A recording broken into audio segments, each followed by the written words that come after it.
हरे कृष्णा। कृष्ण भक्ति AP channel में आपका स्वागत है। आज हम सुनेंगे जया एकादशी की व्रत कथा के बारे में। भविष्योत्तर पुराण में भगवान श्री कृष्ण और महाराज युधिष्ठिर के संवाद में इस एकादशी का वर्णन आता है। युधिष्ठिर ने भगवान श्री कृष्ण से पूछा, भगवान कृपा करके यह बताइए कि माघ मास के शुक्ल पक्ष में कौन सी एकादशी होती है, उसकी विधि क्या है तथा उसमें किस देवता का पूजन किया जाता है।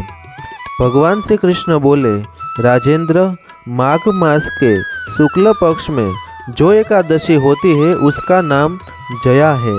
वह सब पापों को हरने वाली उत्तम तिथि है। पवित्र होने के साथ ही वो पापों का नाश करने वाली तथा मनुष्यों को भाग और मोक्ष देने वाली है। इतना ही नहीं, वह ब्रह्म हत्या जैसे पाप तथा पिशाचत्व का भी विनाश करने वाली है। इसका व्रत करने पर मनुष्यों को कभी प्रेत योनि में नहीं जाना पड़ता।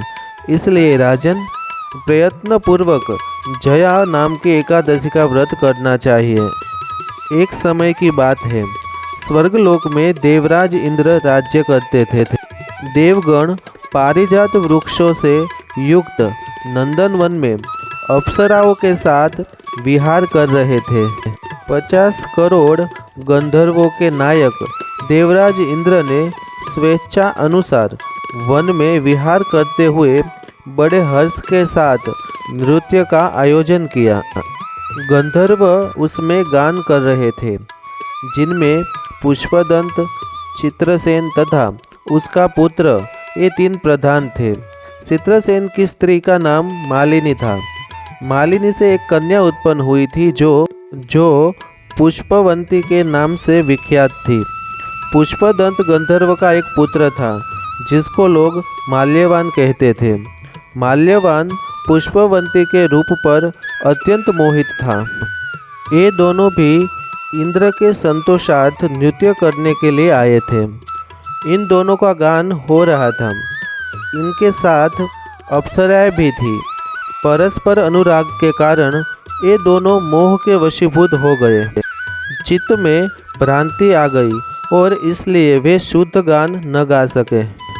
कभी ताल भंग हो जाता तो कभी गीत बंद हो जाता था।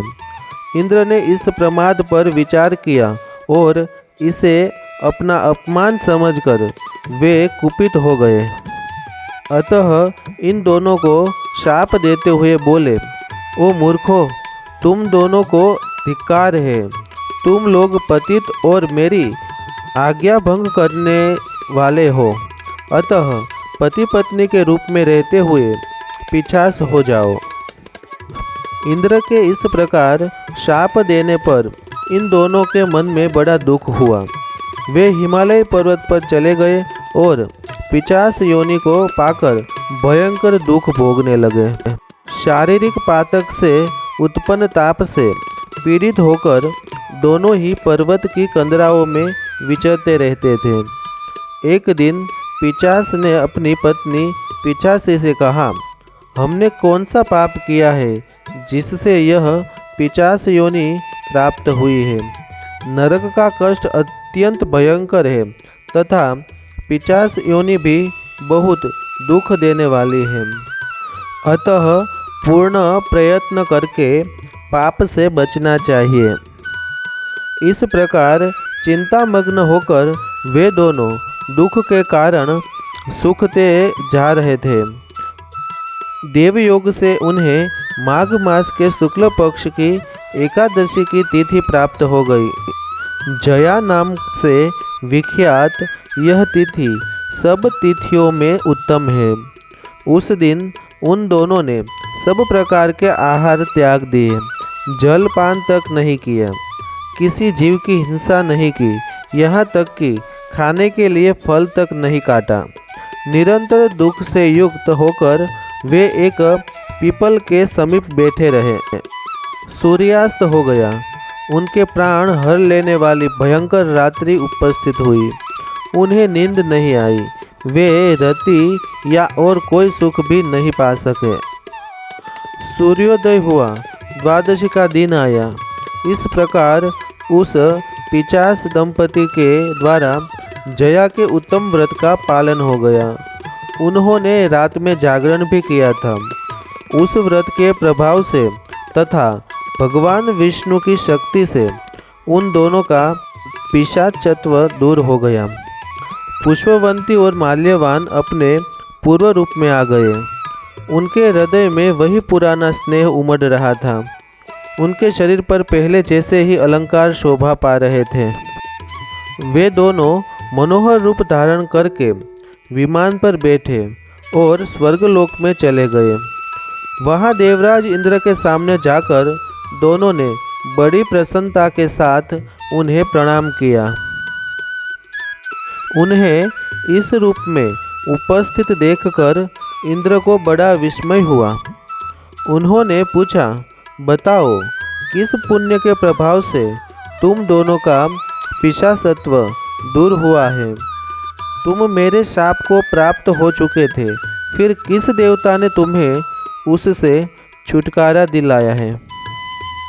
माल्यवान बोला, स्वामिन, भगवान वासुदेव की कृपा तथा जया नामक एकादशी के व्रत से हमारा पिशाचत्व दूर हुआ है। इंद्र ने कहा, तो अब तुम दोनों मेरे कहने से सुधा पान करो। जो लोग एकादशी के व्रत में तत्पर और भगवान श्री कृष्ण के शरणागत होते हैं, वे हमारे भी पूजनीय होते हैं। भगवान श्री कृष्ण कहते हैं, राजन, इस कारण एकादशी का व्रत करना चाहिए। नृपश्रेष्ठ, जया ब्रह्म हत्या का पाप भी दूर करने वाली है। जिसने जया का व्रत किया है, उसने सब प्रकार के दान दे दिए और संपूर्ण यज्ञों का अनुष्ठान कर लिया। इस महात्म्य के पढ़ने और सुनने से अग्निष्टोम यज्ञ का फल मिलता है। तो यह थी जया एकादशी की संपूर्ण व्रत कथा। एकादशी के दिन हमें भूलकर भी अन्न नहीं लेना चाहिए, क्योंकि एकादशी के दिन सभी प्रकार के पापों का वास अन्न में होता है। ऐसे ही आध्यात्मिक वीडियो देखने और सुनने के लिए आप मेरे चैनल कृष्ण भक्ति एपी को लाइक कीजिए, शेयर कीजिए और सब्सक्राइब कीजिए। हरे कृष्णा।